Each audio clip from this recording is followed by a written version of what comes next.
വസു, ദേ തോറ്റ് തുന്നമാടി വന്നിരിക്കുന്നു നിന്റെ മോൻ. അവനെന്തെങ്കിലും തിന്നാൻ കൊടുക്ക്. എന്തെങ്കിലും പോരാ, സ്വപ്പ കനമായിട്ട് തന്നെ വേണം. എന്നാ അമ്മിക്കലത്ത് ഒഴുകിക്കോ. അതും മതിയാവൂന്ന് തോന്നുന്നില്ല. പൊരിഞ്ഞ പോരാട്ടമല്ലായിരുന്നു. എന്നിട്ടാണോ നീ തോറ്റത്?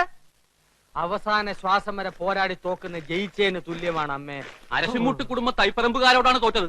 ഞാൻ വിക്ടറിക്കാരോട് മത്സരിച്ചാ ധീരമായിട്ട് തോറ്റത്, അല്ലാതെ തൈപ്പറമ്പുകാരോടല്ല. ആഹാ, ആ.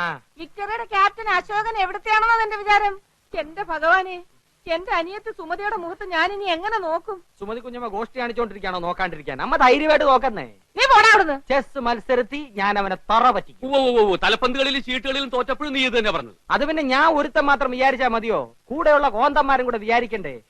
ചെസ്സിനാവുമ്പോ എന്റെ മണ്ട മാത്രം മതിയല്ലോ. എടാ മരമണ്ട, അതിലും നീ തോറ്റേച്ച് വന്നാലുണ്ടല്ലോ നിനക്ക് ഞാൻ പച്ച വെള്ളം തരത്തില്ല. പച്ചവെള്ളം